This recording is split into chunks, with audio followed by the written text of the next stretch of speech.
الحمدللہ رب العالمین، یہ اللہ کا فضل اور کرم ہے کہ اس نے ہمیں ایک ایسی نشست میں جمع کیا ہے جہاں مقصد صرف پڑھنا اور سننا نہیں، بلکہ سوچ کو جو ہے وہ پاکیزہ کرنا، دل کو بیدار کرنا اور کردار کو سنوارنا ہے۔ تو یاد رکھیں کہ علم اس وقت تک فائدہ نہیں دیتا جب تک وہ عمل میں نہ ڈل جائے، اور نصیحت اس وقت تک اثر نہیں کرتی جب تک دل اس کو قبول نہ کرے۔ تو یہ مجلس دراصل ہمارے لیے ایک آئینہ ہے جس میں ہم اپنی کوتاہیوں کو دیکھ کر اصلاح کریں، اور ایک چراغ ہے جو ہمارے راستوں کو روشنی عطا کرتی ہے۔ تو آئیں ہم سب مل کر یہ عہد کریں کہ یہ محفل ہمارے لیے صرف وقت گزاری نہیں بلکہ زندگی سازی کا ذریعہ بنے۔ تو بڑھتے ہیں اپنے لیسن کی جانب۔ بسم اللہ الرحمن الرحیم۔ وعن ابی ہریرہ رضی اللہ عنہ ان رسول اللہ صلی اللہ علیہ وسلم قال اتدرون ما الغیبہ۔ سیدنا ابو ہریرہ رضی اللہ تعالیٰ عنہ سے روایت ہے کہ نبی علیہ الصلوۃ والسلام نے ارشاد فرمایا، اتدرون ما الغیبہ، اتدرون ما الغیبہ، اے میرے صحابہ کیا تم جانتے ہو غیبت کیا ہے؟ قالوا اللہ ورسولہ عالم، صحابہ کہتے ہیں ہم نے کہا اللہ اور اس کے رسول ہی زیادہ جانتے ہیں۔ تو آپ علیہ الصلوۃ والسلام نے فرمایا قال ذکرک اخاک بما یکرہ، یعنی تمہارا اپنے بھائی کا اس انداز میں ذکر کرنا جو اسے ناپسند لگے۔ قال افرأیت ان کان فی اخی ما اقول، کہا کہ اگر جو ہم بات کہہ رہی ہیں وہ واقعی ہمارے بھائی میں موجود ہو۔ فرمایا ان کان فیہ ما تقول فقد اغتبتہ، یعنی جو آپ بات کہہ رہے ہیں یعنی اس میں موجود ہے، اسی کا نام تو غیبت ہے۔ وَإِن لَمْ يَكُنْ فِيهِ فَقَدْ بَهَتَّ، اگر تم وہ بات کرو جو اس میں موجود نہیں وہ تو بہتان بن جائے گا۔ یعنی یہ سیدنا ابو ہریرہ رضی اللہ تعالیٰ عنہ نبی علیہ الصلوۃ والسلام سے روایت کر رہے ہیں، فرماتے ہیں کہ نبی علیہ الصلوۃ والسلام نے ہمیں ایک دن ارشاد فرمایا کہ کیا تمہیں پتہ ہے کہ غیبت کیا ہے؟ تو صحابہ فرماتے ہیں ہم نے کہا اللہ اور اس کے رسول ہی بہتر جانتے ہیں۔ تو آپ علیہ الصلوۃ والسلام نے فرمایا بھئی تمہارا اپنے بھائی کا ذکر ایسی چیز کے ساتھ کرنا جسے وہ ناپسند کرے۔ تو صحابہ کہتے ہیں ہم نے عرض کیا کہ آپ یہ بتائیں کہ اگر میرے بھائی میں وہ چیز موجود ہو جو میں اسے کہہ رہا ہوں، جس کے بارے میں اس کا تذکرہ کر رہا ہوں، تو آپ نے فرمایا تو کیا پھر بھی یعنی ہم نے کہا تو یہ بھی غیبت ہے؟ آپ نے فرمایا اگر اس میں وہ چیز موجود ہے جو تم کہہ رہے ہو، یعنی تمہارے بھائی میں وہ چیز موجود ہے جو تم بیان کر رہے ہو، تو یقیناً تم نے اس کی غیبت کی ہے۔ اگر وہ چیز جو اس میں موجود نہیں ہے تو تم نے اس پر بہتان باندھا ہے، یعنی جو اس میں کمی کوتاہی ہے جس کے بارے میں تم اس کی غیر موجودگی میں، اس کی عدم موجودگی میں تذکرہ کر رہے ہو، اگر اس کو پتہ چلے، اس کو ناگوار گزرے، اس کو جو ہے وہ برا لگے، اسی کا نام تو غیبت ہے۔ اگر اس کے اندر وہ چیز موجود نہیں ہے جو تم اس کے بارے میں بیان کر رہے ہو، وہ تو بہتان بن جاتا ہے نا، پھر جھوٹ بن جاتا ہے۔ تو یہ حدیث ہے جس میں غیبت کی جو ہے وضاحت کی گئی ہے، بلکہ اللہ سبحانہ و تعالیٰ نے اس کو جو ہے وہ مردہ بھائی کا گوشت کھانے کے ساتھ جو ہے اس کی تشبیہ دی ہے۔ اللہ تعالیٰ قرآن مجید میں فرماتے ہیں وَلَا يَغْتَبْ بَعْضُكُمْ بَعْضًا أَيُحِبُّ أَحَدُكُمْ أَن يَأْكُلَ لَحْمَ أَخِيهِ مَيْتًا فَكَرِهْتُمُوهُ، کیا تم میں سے کوئی شخص دوسرے کی یعنی ایک دوسرے کی تم غیبت نہ کرو، کیا تم میں سے کوئی شخص یہ پسند کرتا ہے کہ وہ اپنے بھائی کا مردہ گوشت کھائے؟ فرمایا فَكَرِهْتُمُوهُ، تو تم اسے برا جانتے ہو، اس کو جو ہے تم برا جانتے ہو۔ مطلب یہ ہے کہ جس طرح مردہ کا گوشت کھایا جائے تو وہ اپنا دفاع نہیں نہ کر سکتا، اسی طرح وہ شخص جس کی غیبت کی جا رہی ہے وہ پاس موجود نہ ہونے کی وجہ سے اپنی عزت کا دفاع نہیں کر سکتا۔ تو قرآن مجید میں اللہ تعالیٰ نے مردار کھانے کو حرام قرار دیا ہے، اور اگر وہ مردہ انسان کا گوشت ہو اور انسان بھی وہ جو اس کا بھائی ہے تو اس کی حرمت کس قدر زیادہ ہوتی ہے۔ اسی طرح نبی علیہ الصلوۃ والسلام نے غیبت کا مفہوم خود بتانے کی بجائے صحابہ اکرام سے پوچھا۔ آپ نے فرمایا نبی علیہ الصلوۃ والسلام دیکھیں نہایت دانا اور حکیم ہے، معلم تھے، اس لیے آپ تعلیم دیتے وقت صحابہ کو کسی نہ کسی طرح اس کو متوجہ کرتے، یعنی صحابہ کی توجہ اپنی طرف جو ہے ان کی توجہ اپنی طرف مائل کرتے، اس انداز سے آپ علیہ الصلوۃ والسلام ان سے سوال کرتے تاکہ ان کے اندر جو ہے وہ علم کی طلب پیدا ہو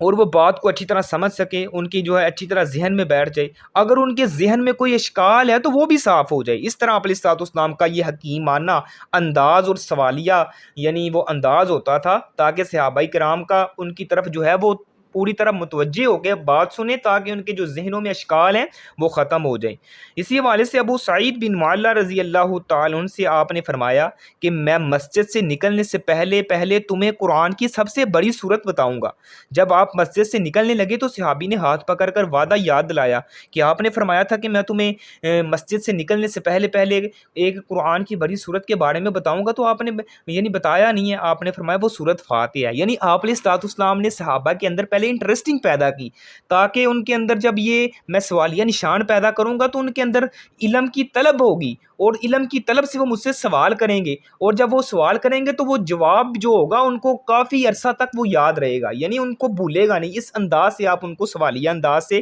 سوال کرتے، پھر آپ ان کو جواب دیتے۔ جیسے حضرت معاذ بن جبل رضی اللہ تعالیٰ عنہ کو نبی علیہ الصلوۃ والسلام نے فرمایا یقیناً اے معاذ میں تم سے بڑی محبت کرتا ہوں، یعنی سیدنا معاذ بھی کہہ رہے ہیں یا اللہ اے اللہ کے رسول میں آپ سے بڑی محبت کرتا ہوں۔ نبی علیہ الصلوۃ والسلام بھی فرما رہے ہیں معاذ میں بھی تم سے بڑی محبت کرتا ہوں۔ یہ تعلق جتانے کے بعد آپ نے پتہ ہے کیا فرمایا؟ فرمایا پھر کسی بھی نماز کے بعد یہ دعا مت کرنا، یعنی دعا مت کرنا بھولنا، یعنی کسی بھی نماز کے بعد یہ دعا مت چھوڑنا، یہ کلمات کہنا مت چھوڑنا، یعنی کبھی بھی آپ نے جب بھی نماز پڑھی اور اس نماز کے بعد آپ نے کبھی بھی اس کلمات کا ذکر کرنا بھولنا نہیں ہے۔ لیکن جب نبی علیہ الصلوۃ والسلام نے حضرت معاذ بن جبل رضی اللہ تعالی عنہ کو یہ یعنی اس انداز سے پہلے ان کے ساتھ تعلق کو جو ہے وہ قائم کیا کہ معاذ میں بھی تم سے بڑی محبت کرتا ہوں، اب میں آپ کو ایک وصیت کر رہا ہوں، یعنی جب انسان کسی کے ساتھ محبت کا اظہار کرے گا پھر اس کو کوئی بات کا حکم دے گا، کسی بات کی جو ہے وہ اس سے یعنی وہ ڈیمانڈ کرے گا تو وہ لازماً وہ پورا کرے گا۔ اسی لیے آپ علیہ الصلوۃ والسلام نے ان سے پہلے فرمایا میں بھی آپ سے بڑی محبت کرتا ہوں، اب میں آپ کو وصیت کرتا ہوں کہ آپ نے ہر نماز کے بعد یہ کلمات کہنا کبھی بھی نہیں چھوڑنا۔ وہ کلمات ہم نے کئی دفعہ جو ہے وہ اپنے لیکچرز میں بیان کی ہیں، یہ ربی اعنی علی ذکرک و شکرک و حسن عبادتک، یا اللہم اعنی علی ذکرک و شکرک و حسن عبادتک، اے اللہ میری جو ہے مدد فرما اپنے ذکر کے ساتھ، اپنے شکر کے ساتھ، اچھی عبادت کے ساتھ۔ تو اگر غور کریں تو طریقے تعلیم پر جدید ماہرین کے لکھے ہوئے ہزاروں صفحات میں سے اس ایک نقطے کی معمولی سی تشریح ہے جو نبی علیہ الصلوۃ والسلام نے ہمیشہ ملحوظ خاطر جو ہے رکھتے تھے، یعنی اس انداز سے آپ علیہ الصلوۃ والسلام جو ہے اس کو ہمیشہ ملحوظ خاطر رکھتے تھے۔ یعنی غیبت کیا ہے کہ نبی علیہ الصلوۃ والسلام نے غیبت کی ایسے واضح اور جامع تعریف فرمائی ہے نا کہ اس میں کوئی ابہام یا کوئی شک شبہ باقی رہے ہی نہیں ہے، باقی چھوڑا ہی نہیں ہے۔ یعنی ذکر کا آخا کا بما یکرا، یعنی تمہارا اپنے بھائی کو اس چیز کے ساتھ ذکر کرنا کہ جسے جو ہے وہ ناپسند کرتا ہے، اس چیز کا نام جو ہے وہ غیبت ہے۔ یعنی کتنے جامع الفاظ میں آپ علیہ الصلوۃ والسلام نے غیبت کی تشریح فرما دی ہے، تمہارا اپنے بھائی کو اس انداز میں ذکر کرنا، اس چیز کے ساتھ ذکر کرنا جو اسے جو ہے ناپسند لگے اس کی عدم موجودگی میں، اس کا نام جو ہے وہ غیبت ہے۔ امام نووی رحمہ اللہ نے اس کے حوالے سے فرمایا خواہ وہ چیز اس کے بدن سے تعلق رکھتی ہو، اس کے دین سے یا دنیا سے، یعنی وہ چیز جس کے بارے میں اس کا تذکرہ کر رہا ہے، جو اس کو پتہ لگے گا تو اس کو جو ہے وہ ناگوار گزرے گا، اسے برا لگے گا، تو اس چیز کا تعلق چاہے بدن کے ساتھ ہو، چاہے اس کے دین کے ساتھ ہو، یا چاہے اس کی دنیا سے، یا اس کی شکل و صورت کے بارے میں ہو، یا اس کے اخلاق کے بارے میں ہو، یا اس کے مال اولاد والدین بیوی بچوں کے متعلق ہو، اس کے لباس چال یعنی ڈھال بول چال خندہ پیشانی ترش روئی کسی کے متعلق بھی ہو، یعنی تمام چیزیں جو ہیں وہ اسے جو ہے جسے بھی وہ ناپسند کرے اس میں جو ہے وہ یہ غیبت میں آتا ہے۔ تو یعنی اس کا ذکر زبان سے کیا جائے، یا انسان جو ہے وہ تحریر کے ذریعے جو ہے وہ اس کا تذکرہ کرتا ہے جسے وہ برا لگے گا، یا لکھ کے کر دیتا ہے، یا جو ہے اپنی زبان سے کر دیتا ہے، یا پھر وہ اشارے کنائے سے کر دیتا ہے، یہ تمام صورتوں میں وہ غیبت ہے۔ تو اشارہ خواہ آنکھ سے ہو، ہاتھ سے ہو، سر کے ساتھ ہو، یا جسم کے کسی حصے کے ساتھ ہو، وہ غیبت میں شامل ہے۔ بدن کی غیبت کیا ہے؟ مثلا اس کی تنقیص کے لیے اسے اندھا، لنگڑا، کانا، گنجا، یا ایسے جو ہے وہ کالا وغیرہ اس طرح کے اس کو القابات سے نوازتا ہے۔ یہ بات بڑی اہم ہے، یہ بات ہنسنے والی نہیں ہے، یقیناً آپ کو ہنسی آ رہی ہوگی، لیکن یہ چھوٹے چھوٹے جو گناہ ہیں نا یہ ہمیں معلوم نہیں ہے ان کا جو ہے وہ کس قدر خمیازہ ہمیں بھگتنا پڑے گا۔ نبی علیہ الصلوۃ والسلام فرماتے ہیں، سیدہ انس رضی اللہ تعالیٰ عنہ اس حوالے سے روایت کرتے ہیں کہ نبی علیہ الصلوۃ والسلام جب معراج شریف پر گئے، آپ علیہ الصلوۃ والسلام نے دیکھا کہ کچھ لوگ جو ہیں وہ اپنے ہاتھوں کے ساتھ، اپنے ناخنوں کے ساتھ اپنے چہروں اور سینوں کو نوچ نوچ کے کھا رہے ہیں۔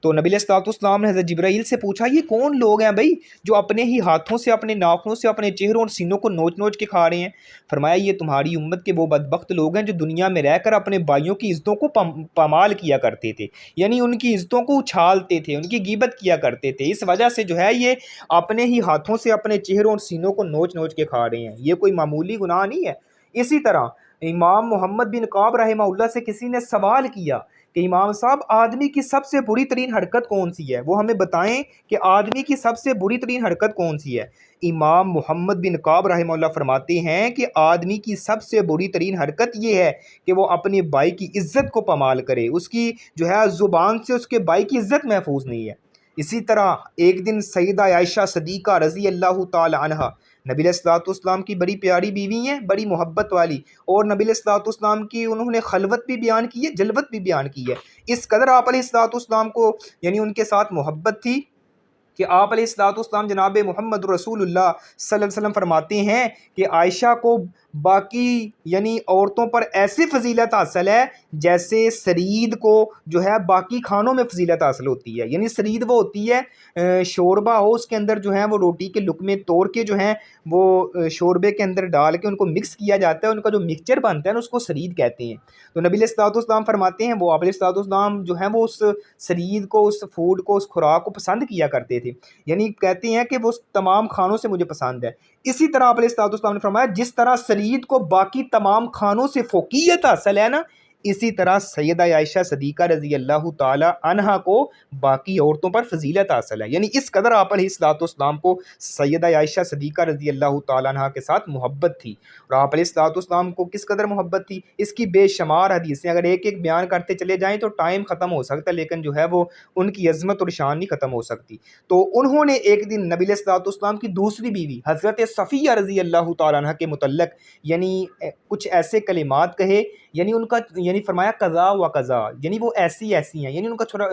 قد تھوڑا سا چھوٹا تھا، تو سیدہ عائشہ نے ان کا اس انداز سے جو ہے تذکرہ کیا تو آپ علیہ الصلوۃ والسلام کی آنکھیں جو ہیں وہ ریڈ ہو گئیں، چہرہ سرخ ہو گیا۔ آپ علیہ الصلوۃ والسلام پتہ کیا فرماتے ہیں، فرمایا یا عائشہ لقد قلتی کلمۃ لو مزجت بماء البحر لما زجته، عائشہ تم نے زبان سے ایسے کلمات نکالے ہیں، اگر تمہارے ان کلمات کو سمندر کے پانی میں ڈالا جائے تو سمندر کے پانی کا ذائقہ بھی چینج ہو جائے، وہ بھی کڑوا ہو جائے، ایسے تم نے الفاظ نکالے ہیں۔ اور سیدہ عائشہ صدیقہ رضی اللہ تعالیٰ عنہ کوئی معمولی شخصیت نہیں ہے، کون؟ جن کے متعلق یعنی جریج ولی پر الزام لگتا ہے، صفائی میں بچہ بولتا ہے، اور اسی طرح جو ہے وہ مریم صدیقہ علیہ السلام اللہ علیہ پر الزام لگتا ہے، صفائی میں بچہ بولتا ہے، لیکن جب سیدہ عائشہ صدیقہ رضی اللہ تعالیٰ عنہ پر الزام لگا یعنی تہمت لگی تو پھر صفائی میں بچہ نہیں بولا، عرش والا رب سچا بول رہا ہے۔ اللہ سبحانہ و تعالیٰ نے 18ویں پارے کے اندر سورہ نور کے اندر سیدہ عائشہ صدیقہ رضی اللہ تعالیٰ عنہ کی پاک دامنی کا اظہار کیا، ان کی پاک دامنی ہونے کا جو ہے وہ اعلان کیا، اس قدر ان کی عظمت زیادہ ہے، اس قدر ان کی شان زیادہ ہے۔ لیکن جب اصلاح کی باری آئی آپ علیہ الصلوۃ والسلام نے اپنی بیوی کی اصلاح کی ہے۔ اس لیے کسی کو اس انداز سے جو ہے یعنی وہ انہوں نے چھوٹا سا جملہ بولے ابھی، یعنی ان کا چھوٹا قد انہوں نے ظاہر ہی کی ہے تو نبی علیہ الصلوۃ والسلام کا چہرہ سرخ ہو گیا، اور آپ نے جو ہے وہ کس قدر ان کی اصلاح فرمائی، کتنے سخت انداز میں، کتنے سخت الفاظ میں۔ تو آج ہم جو ہے وہ معمولی سمجھتے ہیں کسی کی تحقیر کرنا، کسی کو جو ہے وہ ایسے ہی جو ہے وہ لنگرا کانا، یعنی وہ ایسے اس کے کوئی بھی اعضاء میں کوئی یعنی کمی کوتاہی ہے تو اس کو اس انداز سے جو ہے وہ پکارنا، تو یہ بہت بڑا گناہ ہے، جس سے جو ہے اللہ سبحانہ و تعالیٰ جو ہیں کس قدر جو ہے انسان کو یعنی عذاب میں بھی مبتلا کریں گے، اور کس قدر جو ہے معاشرے میں فساد کا سبب بنتا ہے۔ اسی کے ساتھ ساتھ تو دین کے بارے میں غیبت یہ ہے کہ یعنی یہ تو تھی نا بدن کے بارے غیبت، اب دین کے بارے میں غیبت کیا ہے، یعنی اسے فاسق سمجھنا، اسے چور سمجھنا، اسے خائن سمجھنا، یا اسے جو ہے وہ ناپاک سمجھنا، ماں باپ کا نافرمان یا بدماش وغیرہ کہے۔ تو دنیا کے بارے میں اس کی غیبت کیا ہے، اسے نکما کہنا، اسے کہنا یہ پیٹو ہے، صرف کھان پینے کا جو ہے اس کا کام ہے اور کوئی کام نہیں، اس طرح کہ اس کو یعنی کہنا، یعنی اخلاق کے متعلق اسے کہنا کہ یہ بد اخلاق ہے، متکبر ہے، ریاکار ہے، جلد باز ہے، بزدل ہے، سریل ہے، اس طرح کے القابات سے نوازنا، یا اس کے والد کے متعلق جو ہے وہ اس طرح حقیرانہ انداز سے یعنی تذکرہ کرنا، یعنی اس کا یہ دل ہوتا ہے کہ اس کی جو ہے اس کی انسلٹ ہو، اسے یعنی جلاحہ کہنا، موچی کہنا، یا کالا حبشی، اس طرح کی تنقیص کرنا، یا پھر زبان کے ساتھ ہو یعنی ہاتھ جسم کے ساتھ غیبت ہو، تو اس کی کئی ایک صورتیں ہیں، یا اس کی نقل اتارنا، مثلا اس کی اٹک اٹک کر بات کرنے کی، یا ناک میں بولنے کی، یا جو ہے وہ اس انداز سے چلتا ہے اس کے چلنے میں تھوڑی سی وہ جو ہے کمی ہے، یعنی نئی چال اس کی ذرا ٹھیک نہیں ہے تو اس انداز سے چلنا، یا اس کا چھوٹے قد ہونے کی نقل اتارنا، تو یہ تمام چیزیں جو ہیں جس کا مقصد کسی مسلم بھائی کی تنقیص ہو تو یہ غیبت میں آتی ہیں اور یہ حرام ہے۔ اسی کے ساتھ ساتھ کیا غیبت کسی صورت میں جائز بھی ہو سکتی ہے؟ یعنی آپ کہیں گے تو یہ تو ساری صورتیں ہوں گی غیبت جس سے منع کیا گیا ہے، تو کیا کوئی ایسی صورت ہے جس میں غیبت کی جا سکتی ہے؟ تو بعض اوقات مسلم بھائی کی غیبت جائز بھی ہو جاتی ہے اور اس کی عدم موجودگی میں اس کا عیب بیان کیا جا سکتا ہے۔ اس کی کیا صورتیں ہیں بھائی؟ اس کی یہ ہے کہ قاعدہ یہ ہے کہ جب دین کا کوئی ضروری مقصد اس کے بغیر نہ ہو سکتا ہو تو اس وقت یہ جائز ہے۔ امام نووی نے اور ان سے پہلے امام غزالی رحمہ اللہ نے غیبت کے جواز کے متعلق جو ہیں وہ 6 چیزیں بیان کی ہیں۔ یعنی ظلم پر فریاد، مظلوم کو حق ہے کہ ظالم کے خلاف بات کرے، یعنی سب سے پہلے کیا ہے کہ ظلم پر فریاد، مظلوم کو حق ہے کہ وہ ظالم کے خلاف بات کرے۔ اللہ تعالیٰ نے بھی ارشاد فرمایا نا، لا يحب اللہ الجہر بالسوء من القول الا من ظلم، اللہ تعالیٰ بری بات کے ساتھ آواز بلند کرنا پسند نہیں کرتا سوائے اس کے جس پر ظلم کیا گیا ہو، یعنی کوئی بری آواز کے ساتھ جو ہے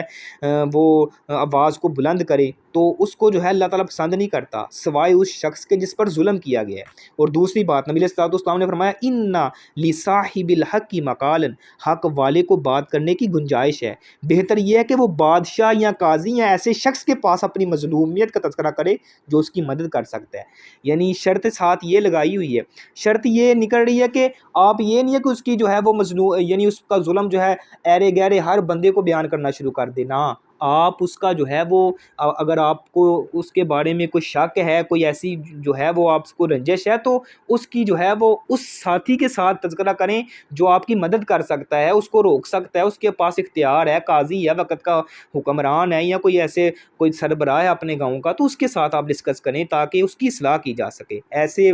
پورے گلی محلے میں اس کی انسلٹ کر دینا تو یہ تو پھر اصلاح نہیں، یہ تو تنقید بن جاتی ہے، اس کا بھی ساتھ ساتھ خیال رکھنا ہے۔ اور کسی گناہ یا برے کام کو روکنے کے لیے ایسے لوگوں کو اطلاع دینا جو اس کے ساتھ مل کر یا خود اسے روک سکیں، یعنی ایک دوسری چیز یہ ہے، کسی گناہ یا برے کام کو روکنے کے لیے ایسے لوگوں کو اطلاع دینا جو اس کے ساتھ مل کر یا خود اسے روک سکیں۔ اگر مقصد صرف اس کام کرنے والے کی تذلیل ہو تو یہ بھی جائز نہیں ہے۔ اگر مقصد آپ کا تذلیل ہے، میں سب سے پہلے کہہ رہا ہوں کہ آج ہمارے معاشرے میں تذلیل زیادہ مقصد ہوتی ہے، یعنی وہ ایسا شریف آدمی ہے تو ہم سمجھتے ہیں بھائی اس کی شرافت سے لوگ اس کی بڑی تعریفیں کرتے ہیں تو اس کو اس کی تذلیل کیوں نہیں ہونی چاہیے، تو اس کے جو ہے بندے کو اس کی خامی بیان کرنا، اگر اس میں کوئی کمی کوتاہی ہے تو آپ کا حق بنتا ہے پردہ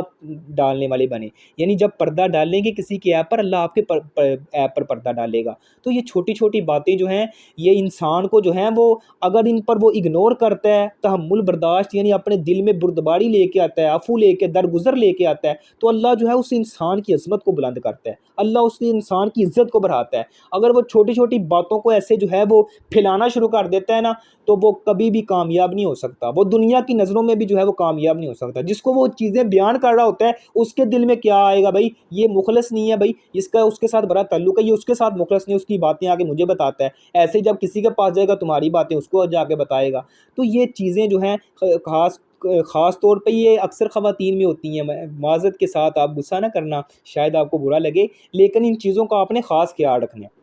اسی کے ساتھ ساتھ یا فتویٰ لینے کے لیے مفتی کے سامنے کسی کے نقص کا ذکر کیا جائے تو یہ جائز ہے، یعنی آپ کسی کے پاس جاتے ہیں مسئلہ پوچھنے کے لیے کسی عالم کے پاس، تو پھر آپ کسی کے بارے میں جو ہے وہ وضاحت کے ساتھ ڈیٹیل کے ساتھ بیان کر سکتی ہیں تاکہ وہ اچھے طریقے کے پورے معاملے کو سمجھ کے جو ہے اس کے بارے میں آپ کو جو ہے وہ خبر دی جا سکے۔ اور چوتھی چیز ہے کہ مسلمانوں کی خیر خواہی کے لیے اور انہیں شر سے بچانے کے لیے کسی کی برائی سے آگاہ کیا جائے تو یہ جائز ہے، یعنی کسی شخص کی جو ہے وہ سمجھتے ہیں اس سے معاشرے میں جو ہے وہ برائی، لوگوں کو نقصان پہنچے گا اس کے شر سے، یعنی وہ ایسا کوئی کام کرنا چاہ رہا ہے تو پھر لوگوں کو اطلاع دی جا سکتی ہے۔ اسی کے ساتھ ساتھ حدیث کے راویوں پہ، یعنی وہ جو حدیث کے راوی ہوتے ہیں نا، حدیثیں جمع کرتے ہیں، ان میں راویوں کی بڑی وہ چھانٹ بین کرتے ہیں تاکہ کوئی ایسا بندہ جو ہے وہ نبی پاک پر کوئی ایسی بات نہ کہہ دے جو نبی علیہ السلام نے کہی نہیں ہے، یا ایسی کوئی بات کو زیادہ زائد کر دیں یا آگے پیچھے کر دے، تو پھر یہ محدثین نے بڑے قانون لگائے ہوئے ہیں، بڑی جو ہیں وہ انہوں نے جرح تعدیل کی ہوئی ہے، اس کے بعد جو ہے وہ حدیث کو جو ہے وہ نکالتے ہیں۔ تو تو یہ چیزوں کا خاص خیال رکھنا چاہیے. باتیں تو اور بھی اگر اس کو جو ہے وہ طوالت دی جائے تو یہ یعنی وہ ختم ہی نہیں ہوگی. تو بڑھتے ہیں اگلی حدیث کی جانب جس میں اخوت ایمانی کو نقصان پہنچانے والی اشیاء کی ممانعت کا بیان کیا گیا ہے. وعنہ رضی اللہ عنہ قال قال رسول اللہ صلی اللہ علیہ وسلم یعنی یہ بھی سیدنا ابو ہریرہ رضی اللہ تعالیٰ عنہ سے روایت ہے کہ نبی علیہ الصلوۃ والسلام نے فرمایا لا تحاسدوا ولا تناجشوا ولا تباغضوا ولا تدابروا ولا يبي بعضكم على بيع بعض وكونوا عباد الله اخوانا المسلم واخو المسلم لا يظلمه ولا يخذله ولا يحقره التقوى ها هنا ويشير الى صدره ثلاث مرات بحسب امرئ من شر ان يحقر اخاه المسلم كل المسلم على المسلم حرام دمه وماله وارزه اخرجه مسلم. اس سے جو ہے امام مسلم نے روایت کیا کہ نبی علیہ الصلوۃ والسلام نے فرمایا ایک دوسرے پر حسد نہ کرو. اب توجہ سے سننا یعنی ترجمہ اس کا ایک دوسرے پر حسد نہ کرو یعنی کیا فرمایا لا تحاسدوا ایک دوسرے پر حسد نہ کرو ولا تناجشوا اور ایک دوسرے کے مقابلے میں ارادہ خرید کے بغیر بولی نہ بڑھاؤ ولا تباغضوا اور ساتھ فرمایا ایک دوسرے کی دشمنی نہ رکھو اور ساتھ کیا فرمایا ولا تدابروا ولا یبی بعضکم علی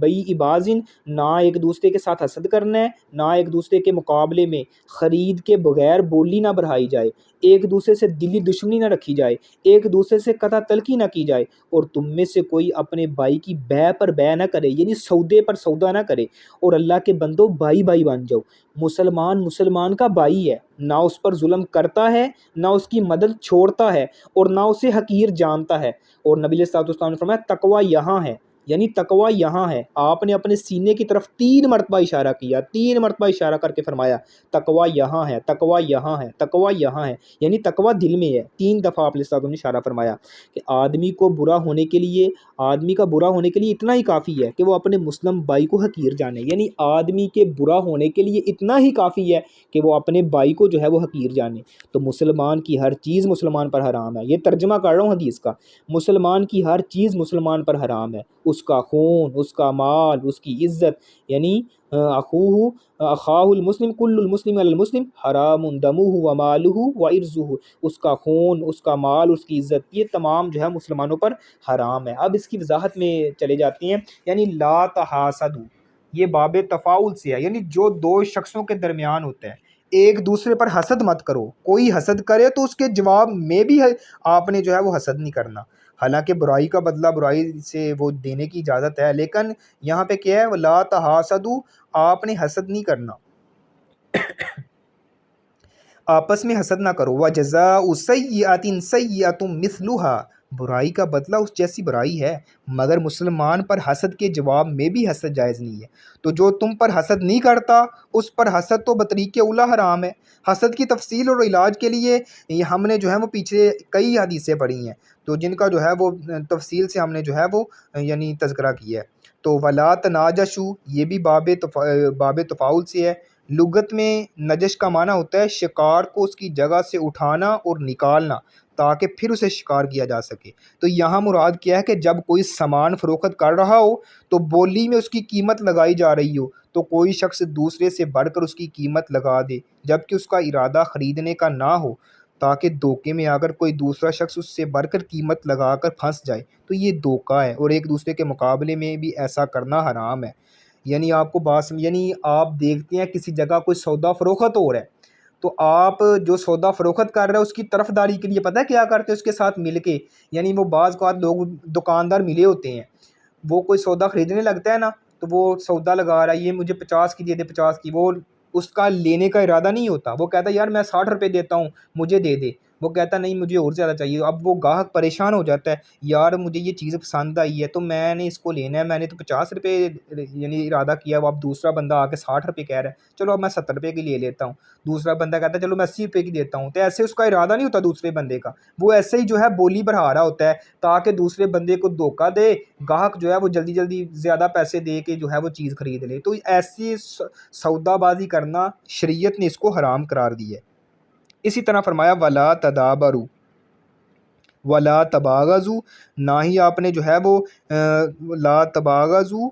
آپس میں جو ہے مسلمان سے بغض بھی نہیں رکھنا آپ نے. تو مقابلے میں یعنی ایک تو ہے نا آپ سے کوئی بغض رکھتا ہے تو ایک یہ ہے کہ آپ مقابلے میں بغض رکھیں، تو آپ نے وہ بھی نہیں رکھنا۔ اگر کوئی آپ سے بغض رکھتا بھی ہے تو اس سے آپ بغض رکھنا، یہی ایک تو یہ ہے کہ آپ بھی بغض رکھیں یا اس کے مقابلے میں زیادہ رکھیں، تو آپ بھی بغض سے جو ہے گریز کریں، بغض سے بچیں۔ یعنی یہ جو کام ہے حرام ہے، اگر آپ بھی بغض رکھیں گے تو آپ میں اور اس میں فرق کیا رہ جائے گا؟ یعنی اگر آپ کے ساتھ کوئی زیادتی کر رہا ہے، آپ کو جو ہے کوئی تنگ کر رہا ہے، آپ کو کوئی پریشان کر رہا ہے، تو بدلے میں آپ بھی جو ہیں وہ اس کے ساتھ ویسا ہی بیہیویئر یوز کرتے ہیں، اور آپ میں اور اس میں کیا فرق رہ جاتا ہے؟ آپ پڑھے لکھے انسان ہے، وہ جاہل ہے، تو اگر آپ بھی اس کے ساتھ جاہلانہ جو ہے وہ حرکت کا جو ہے وہ آگے سے جواب دیتے ہیں، تو آپ میں اور اس میں فرق تو نہ رہ گیا؟ اس لیے آپ کے اندر جو ہے وہ اس قدر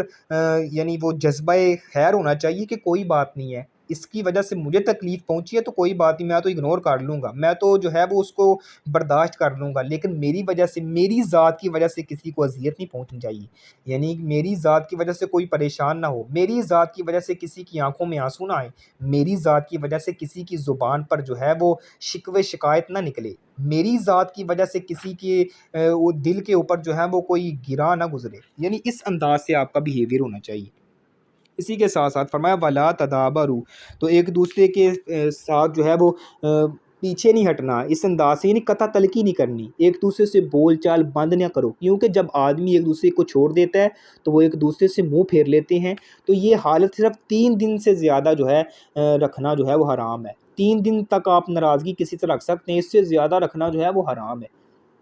اور اسی کے ساتھ فرمایا ایک دوسرے کی بے پر بے مت کرو، یعنی ایک بندے نے سودا کر لی ہے، آپ اس کا سودا خراب کرنے کے لیے جا کے سودا کرتے ہیں۔ یعنی میں نے کسی سے سودا کر لی ہے، میں کسی کو کہتا ہوں بھائی یہ چیز میں نے 50 روپے کی لے لی ہے، تو اب تیرا اور میرا سودا پکا ہو گیا ہے، اب تو نے یہ چیز مجھے دینی ہے۔ کوئی تیسرا آدمی آتا ہے، وہ کہتا ہے یار اس نے تیرے ساتھ 50 روپے کا سودا کیا ہے، میں تمہیں 60 روپے دیتا ہوں، تو وہ تو چیز مجھے دے دے، اس کو رہنے دے۔ وہ بندہ کیا کرتا ہے، کہتا ہے ٹھیک ہے یار مجھے 10 روپے اور منافع مل رہا ہے، وہ اس کو دے دیتا ہے۔ تو ایسا کرنا بھی شریعت نے منع کیا ہے، یعنی بے پر بے کرنا۔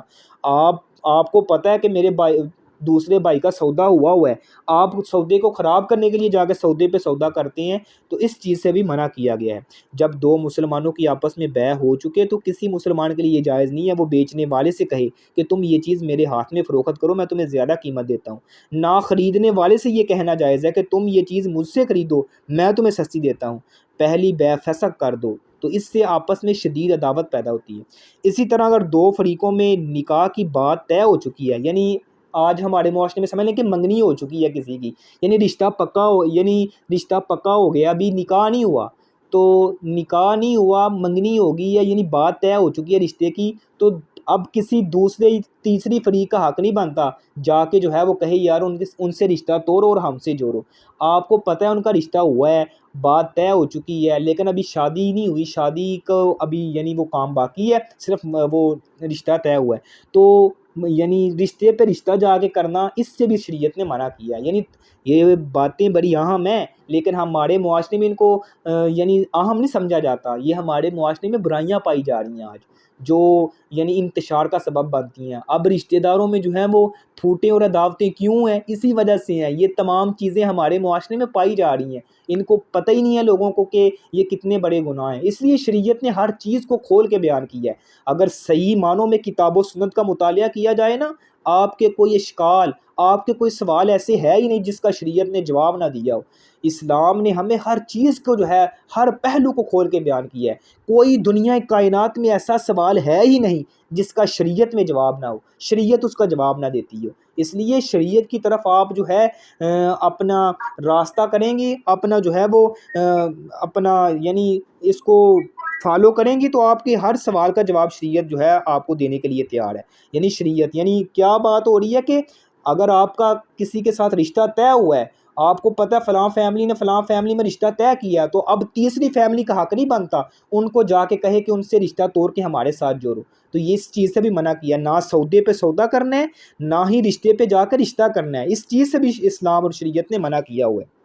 اسی کے ساتھ ساتھ فرمایا اللہ کے بندو بائی بائی بن جاؤ، یعنی اللہ کے بندے تو اس کا حکم مانو۔ بندے کو کیا کام ہے؟ اپنی بات چلائے، 5 چیزوں سے منع کرنے کے بعد حکم کیا دیا ہے کہ نسبی بھائیوں کی طرح آپس میں بائی بائی بن جاؤ، تمہارے درمیان سگے بھائیوں کی طرح باہمی شفقت، رحمت، محبت، غمخواری، معاونت اور خیر خواہی ہونی چاہیے۔ یعنی اگر تم اسلام کے اندر تو نے اسلام کو ایکسیپٹ کیا ہے نا، تم نے دل سے اسلام کو قبول کیا ہے، تو تمہارے درمیان سگے بہن بھائیوں کی طرح جو ہے وہ رشتہ ہونا چاہیے۔ یعنی کیسے سگے بہن بھائی جب جیسے آپس میں مل کے رہتی ہیں، ایسے تمہارے درمیان جو ہے وہ آپس میں محبت اور پیار اور ایک دوسرے کا درد ہونا چاہیے، غم خواری ہونی چاہیے، معاونت ہونی چاہیے۔ ایسے اور دیکھا نبی علیہ السلام کے صحابہ نے جب اسلام کو ایکسیپٹ کیا، جب مہاجر صحابہ مکہ سے ہجرت کر کے مدینہ میں آتے ہیں، تو مدینہ والوں نے، انصار صحابہ نے کیسے ان کے ساتھ معاونت کی، کیسے ان کے ساتھ محبت اور اخوت اور بھائی چارے کا جب نبی علیہ السلام نے رشتہ قائم کیا، انہوں نے اس پر عملی طور پہ، پریکٹیکلی طور پہ جو ہے وہ اس پر عمل کر کے دکھایا۔ فرمایا یہ باغ ہیں، 2 باغ ہیں، ایک باغ آپ لے لیں، یہ میرے جو ہیں وہ یعنی گھر کا آدھا حصہ آپ کے نام میں کرتا ہوں، آدھا میرا۔ اگر میری 2 بیوی ہیں، میں ایک کو جو ہے وہ طلاق دیتا ہوں، شادی یعنی عدت کے بعد آپ ان سے نکاح کریں۔ کس قدر ان کے اندر جذبہ اور یہ اخوت اور بھائی چارہ تھا۔ آج ہم ایک دوسرے کی جڑیں کاٹنے کو لگے ہوئے ہیں، ایک دوسرے کی تذلیل کرنے پہ لگے ہوئے ہیں۔ تو ان چیزوں کا خاص خیال رکھیں گے تو اللہ سبحانہ و تعالی ہمیں دنیا میں بھی جو عزت عطا فرمائے گا اور آخرت میں بھی عزت عطا فرمائے گا۔ اسی طرح وہ چیزیں جن سے اسلامی اخوت کا اظہار ہوتا ہے، نبی علیہ السلام نے فرمایا مسلمان کا بھائی ہے، پھر اس کی اخوت کو ظاہر کرنے والی 3 چیزیں بیان فرمائی ہیں۔ یعنی آپ نے فرمایا بھائی مسلمان کا بھائی ہے، تو آپ نے فرمایا اس کی اخوت کو ظاہر کرنے کے لیے 3 چیزوں کا ذکر فرمایا وہ اس پر ظلم نہیں کرتا، نہ اس کی جان پر، نہ اس کے مال پر، اور نہ اس کی عزت پر۔ یعنی مسلمان پھر نہ ہی اس کے جان پر ظلم کرتا ہے، نہ اس کے مال پر ظلم کرتا ہے، نہ اس کی عزت پر ظلم کرتا ہے۔ وہ اس کی مدد نہیں چھوڑتا، اگر وہ مظلوم ہے تو اسے ظلم سے بچاتا ہے، اگر وہ ظالم ہے تو اس کی مدد اس طرح کرتا ہے کہ اسے ظلم سے روکتا ہے۔ نبی علیہ السلام کے صحابہ نے، آپ نے فرمایا نا بھائی ظالم کی بھی مدد کرو، مظلوم کی بھی مدد کرو۔ صحابہ نے فرمایا یا رسول اللہ مظلوم کی مدد تو سمجھ آتی ہے، یعنی مظلوم کی سمجھ آتی ہے کہ اس پر ظلم ہو رہا ہے تو اس کی مدد کی جائے، تو ظالم کی ہم کیسے مدد کر سکتے ہیں؟ آپ نے فرمایا ظالم کی مدد ایسی ہو سکتی ہے اس کو اس کے ظلم سے روکا جائے، تو یہ ظالم کی جو ہے وہ مدد ہے۔ اسی طرح اسے حقیر نہیں جانتا، کیونکہ مسلمان کو حقیر جاننے کی ابتدا تکبر سے ہوتی ہے، اور تکبر جو ہے وہ ایمان کے منافی ہے۔ صحیح مسلم کے اندر حدیث آتی ہے، آپ علیہ السلام نے فرمایا، سیدنا عبداللہ بن مسعود اس حدیث کے راوی ہیں، آپ نے فرمایا الکبر بطر الحق کی وغامت الناس، تکبر حق کو چھپانا ہے اور لوگوں کو حقیر جاننا ہے۔ یعنی آپ کہیں گے تکبر کی تعریف کیا ہے، تکبر کہتے کسی ہیں؟ تو تکبر کی تعریف صحیح مسلم کے اندر ہے کہ الکبر بطر الحق کی وغامت الناس، تکبر حق کو چھپانا ہے اور لوگوں کو حقیر جاننا ہے۔ متکبر آدمی دوسرے کو حقیر جاننے کی وجہ سے انہی سے لائق ہی نہیں، اسے اس لائق ہی نہیں سمجھتا کہ ان سے بھی کچھ حقوق ہیں، یعنی ان کے بھی کچھ حقوق ہیں جنہیں انہیں ادا کرنا اس پر فرض ہیں۔ تو ان چیزوں کا خاص خیال رکھنا ہے۔ اسی طرح اس حدیث میں یہ بھی بیان ہوا ہے کہ تقویٰ کیا ہے اور کہاں ہوتا ہے۔ آپ نے جو ہے وہ تقوی کو فرمایا تقویٰ یہاں ہوتا ہے، 3 بار آپ نے اشارہ اپنے سینے کی جانب فرمایا اور فرمایا یعنی وہ دل میں ہوتا ہے، یعنی تقوی دل میں ہوتا ہے اور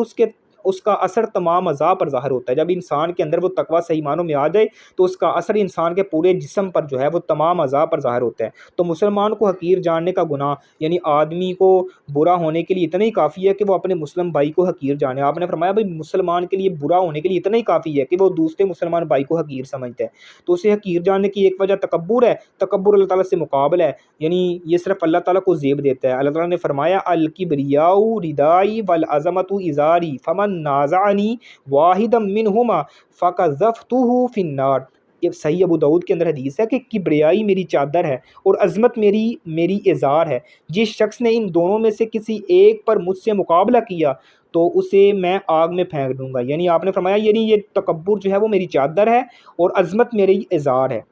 اور ایک جگہ پہ آپ علیہ السلام نے ارشاد فرمایا لا يدخل الجنۃ من کان فی قلبہ مثقال ذرۃ من کبر، یعنی وہ شخص جنت میں داخل نہیں ہوگا جس کے دل میں ایک ذرے کے برابر بھی تکبر ہوگا، تو وہ شخص جو ہے وہ کبھی بھی جنت میں داخل نہیں ہوگا۔ اور اسی طرح آپ نے فرمایا کل مسلم علی کل مسلم من فرق، یعنی کل مسلم کا معنی ہے کہ ہر ایک مسلمان، اور کل مسلم کا معنی ہے کہ مسلمان کا کل، یعنی مسلمان کا ہر حصہ، مسلمان کی ہر چیز۔ رسول صلی اللہ علیہ وسلم نے خود ہی وضاحت فرما دیا کہ مسلمان کی ہر ایک چیز اس کا خون، اس کا مال اور اس کی عزت جو ہے وہ ایک دوسرے پر جو ہے وہ حرام کر دی گئی ہے۔ ابھی میں نے 2 حدیثیں پڑھی ہیں تو ٹائم 10-12 منٹ اوپر ہو گئے، میں نے ارادہ بنایا تھا آج 3 حدیثیں پڑھوں گا کیونکہ وہ باب کو بھی ہم نے کلیئر کرنا ہے، تو چلیں کوئی بات نہیں، ٹائم زیادہ ہو گیا۔ تو ان تینوں حدیثوں سے ہمیں کیا سبق مل رہا ہے؟ پہلی حدیث یہ ہے واضح کر رہی ہے کہ غیبت محض، یعنی 2 حدیثیں ہم نے پڑھی ہیں تو یہ دونوں حدیثوں سے ہمیں کیا سبق مل رہا ہے؟ پہلی حدیث ہمیں واضح کر رہی ہے کہ غیبت محض زبان کی لذت یا مجلس کی گفتگو نہیں ہے، بلکہ یہ ایک ایسا گناہ ہے جو بھائی چارے کی جڑ کو کاٹ دیتا ہے اور قیامت کے دن ہماری نیکیوں کو غارت کر دیتا ہے۔ دوسری حدیث میں ہمیں سکھایا گیا ہے کہ ایمانی اخوت کو بگاڑنے والے تمام اسباب، حسد، کینہ، دشمنی، قطع تلقی، اس سے بچنا چاہیے۔ اصل دینداری یہ ہے کہ دین صرف عبادات کا نام نہیں ہے بلکہ ایک دوسرے کے دلوں کو جوڑنے کا نام ہے۔ تو یہ دونوں حدیثیں ہمیں یاد دلاتی ہیں کہ مسلمان کی کامیابی صرف عبادات میں نہیں بلکہ زبان، دل اور عمل کی پاکیزگی میں ہے۔ تو کامیاب وہی ہے جو کینے کو مٹائے، اخوت کو بڑھائے اور غیبت سے اس کو بچائے۔ تو اللہ سبحانہ و تعالیٰ سے دعا ہے جو کچھ سنا ہے، جو سنایا ہے، اللہ میرے سمیت ہم سب کو عمل کرنے